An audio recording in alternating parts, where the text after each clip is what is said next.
When single mother Claire thought her worst nightmare was being humiliated at her son's school talent show, she never imagined the mysterious billionaire watching from the back would change everything. One DNA test revelation would flip their world upside down and serve the cruelest karma to those who mocked them.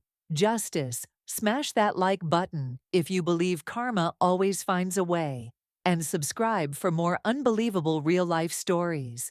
I never believed in fairy tales until the day my world turned upside down at my son's school talent show. My name is Claire Bennett, and this is the story of how one night of humiliation led to the most shocking discovery of my life, and how karma served justice in ways I never could have imagined.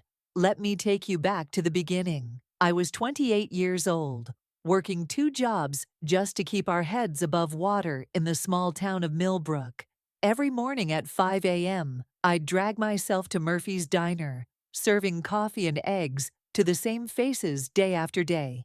The tips were small, but every dollar counted when you're raising an 8-year-old son on your own. After picking up Ethan from school, I'd rush home for a quick dinner before heading to my night job, cleaning office buildings downtown. Ethan was my everything, brilliant, sensitive, and incredibly talented. He had taught himself to play piano on an old keyboard I'd found at a garage sale. The keys were yellowed, and some barely worked, but you should have heard the music that boy could create. It was like magic flowing from his little fingers. Despite our struggles, despite the whispers that followed us everywhere we went in this judgmental town, Ethan had this light in him that nothing could dim. The whispers were constant. In a town like Millbrook, everyone knows everyone's business, or at least they think they do. Poor Claire Bennett, they'd say, raising that boy all alone. Wonder who the father really is. Such a shame. But what did you expect? I'd learned to hold my head high and ignore them. But it hurt. It hurt more for Ethan than for me, because children aren't cruel by nature until adults teach them to be. That's where Victoria Walsh and Brad Morrison came in. Victoria was the queen bee of the school's parent committee, married to a successful lawyer, always dressed like she'd stepped out of a magazine. Brad Morrison owned the town's largest car dealership and never let anyone forget it.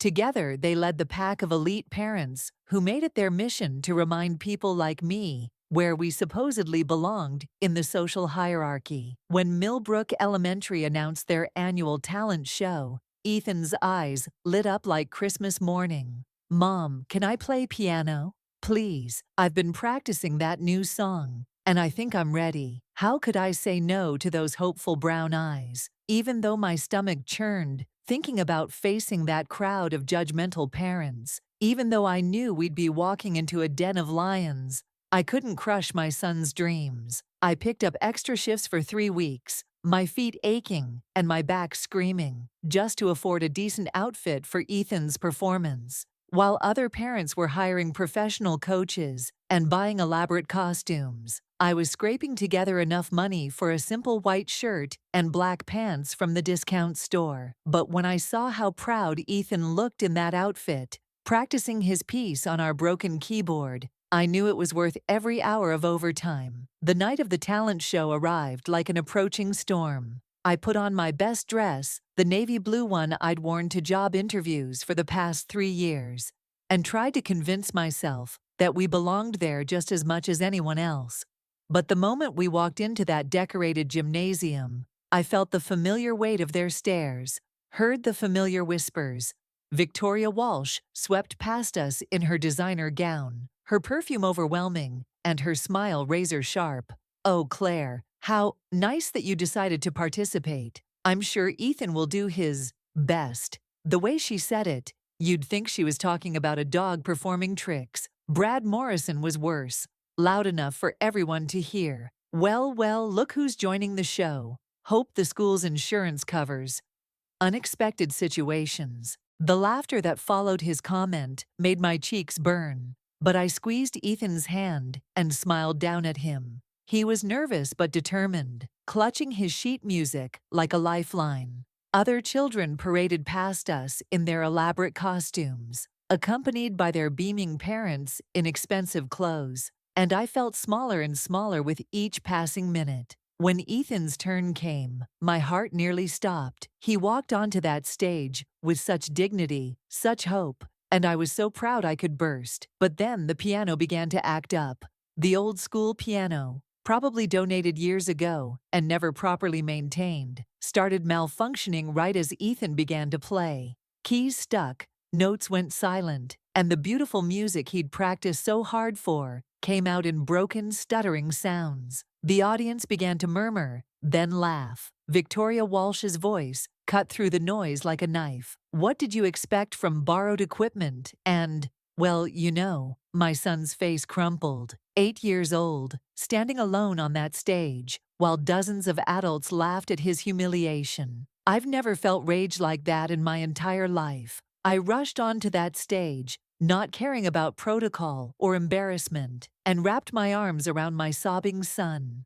The laughter grew louder. Brad Morrison's voice boomed over the noise. Maybe some children should know their place before trying to perform with the big kids. Victoria nodded approvingly, adding her own poison. Really, Claire, this is exactly why we have standards. We left that night in tears, the sound of their cruel laughter following us into the parking lot. Ethan cried himself to sleep, and I sat in our tiny living room, wondering how people could be so heartless to a child. The next day at the diner, I could barely meet anyone's eyes. The story had already spread through town, twisted and embellished with each telling. What I didn't know was that someone else had been in that audience that night, someone who had watched the entire humiliating scene unfold, with growing recognition and mounting fury. Jonathan Rivers, one of the most successful tech entrepreneurs in the country, had been sitting quietly in the back row, and something about my son had caught his attention in a way that would change all our lives forever. Jonathan had returned to the area for a business acquisition, but that wasn't the only reason he'd stayed longer than planned. 9 years ago, he'd met a young woman named Claire during a brief stay in town for a failed startup venture. Their connection had been immediate and intense, but when a major opportunity arose overseas, he'd left suddenly, promising to return. By the time he came back months later, she had disappeared without a trace. He'd spent years searching through private investigators, trying to find the woman who had captured his heart in just a few short weeks. The trail had gone cold, records seemed to vanish, and eventually he'd forced himself to move on. Though he never forgot her. When he heard about a local talent show and decided to attend on a whim, the last thing he expected was to see a familiar face in the crowd. But it wasn't just my face that caught his attention. It was Ethan.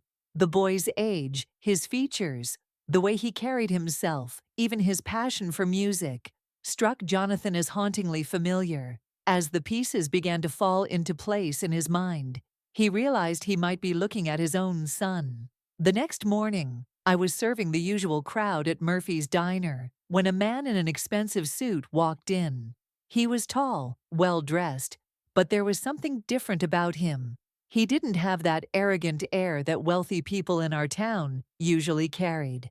When he asked to sit in my section, I approached with my usual professional smile, prepared for another condescending interaction.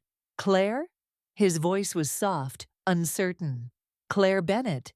I froze, my order pad trembling in my hands. Something about his voice, his eyes, sent a shock of recognition through me that I tried desperately to suppress. It couldn't be. After 9 years, it simply couldn't be. "I'm sorry, do we know each other?" I managed to ask, though my voice came out as barely a whisper. "My name is Jonathan Rivers," he said, and the world tilted beneath my feet. "I think we need to talk." The conversation that followed was surreal. Jonathan explained how he'd been searching for me for years, how private investigators had somehow missed the trail, how bureaucratic mix-ups and changed records had made me virtually impossible to find. He talked about the business opportunity that had taken him away, his regret at leaving so suddenly, his desperate attempts to return and find me. But then came the question that stopped my heart. "Claire, is Ethan my son?" The coffee cup I was holding slipped from my numb fingers, shattering on the floor. 9 years of secrets, 9 years of protecting my son from the truth, 9 years of carrying this burden alone, all crashing down in an instant. I looked into Jonathan's eyes, those same brown eyes that stared back at me every day from my son's face, and I couldn't lie anymore. Yes, I whispered, and watched as Jonathan's entire world shifted, just as mine had all those years ago. The DNA test was just a formality, but Jonathan insisted on it for legal reasons. 3 agonizing days of waiting, 3 days of wondering if this was all some cruel dream, 3 days of trying to prepare Ethan for the possibility that his life was about to change in ways he couldn't imagine.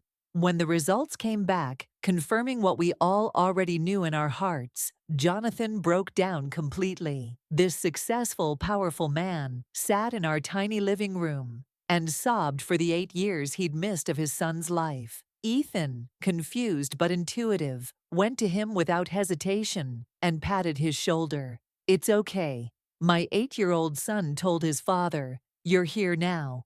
But here's the twist that none of us saw coming.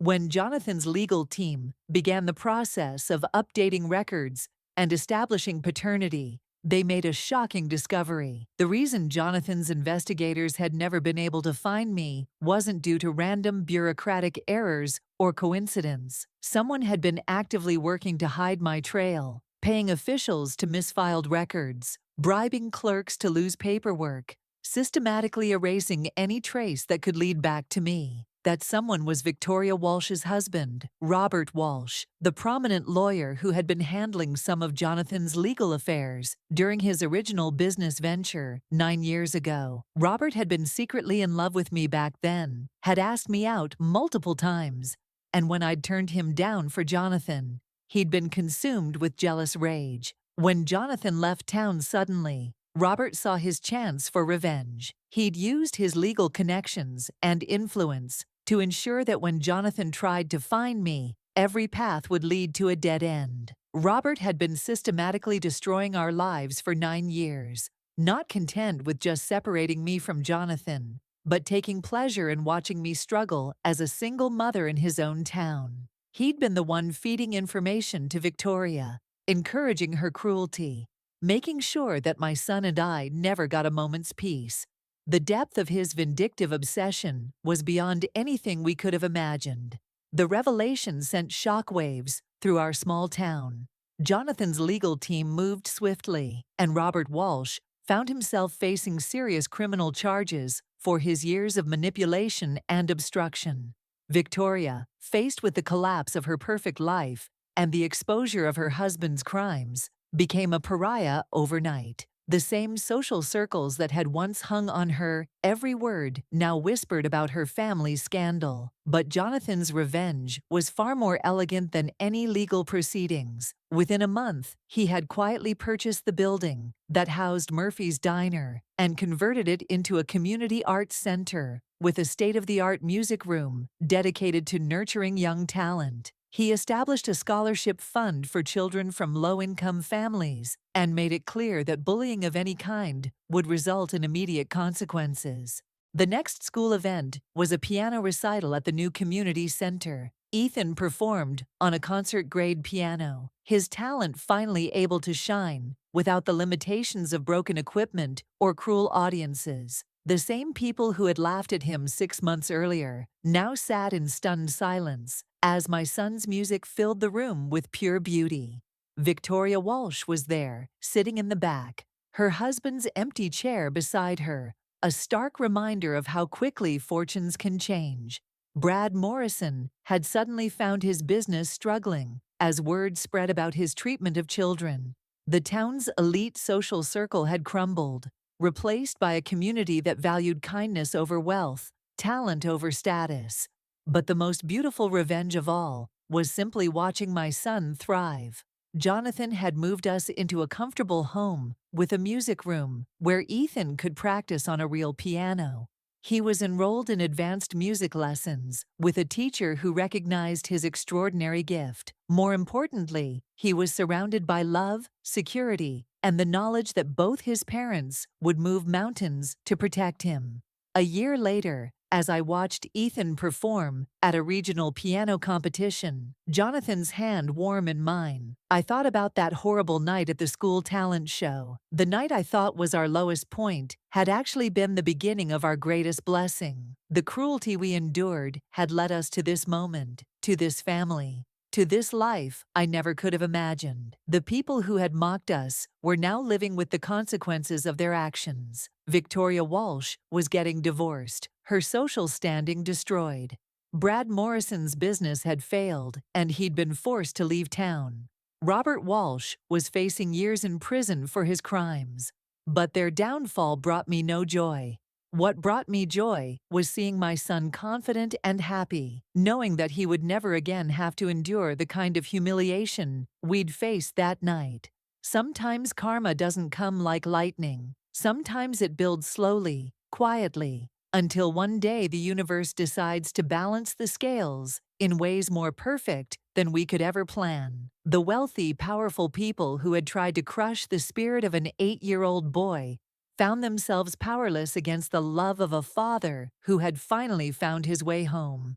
As I tucked Ethan into bed in his new room, surrounded by awards from music competitions and photos of our new life together, he looked up at me with those brown eyes, so much like his father's. "Mom," he said sleepily, "I'm glad that piano broke that night." "Why, sweetheart?" "Because if it hadn't, Dad might never have noticed us." Sometimes the worst things lead to the best things, don't they? Out of the mouths of babes, my 8-year-old son had understood something it took me months to grasp. That night of humiliation hadn't been our destruction. It had been our salvation, wrapped in pain, but leading to joy beyond our wildest dreams. This incredible story proves that karma has perfect timing, and hidden truths always surface. If you believe everyone deserves respect, regardless of their circumstances, hit that like button. Subscribe for more amazing stories of justice and redemption. And let us know in the comments what you would have done in Claire's situation. Remember, you never know whose life you might be changing with a simple act of kindness, or whose future you might be destroying with cruelty.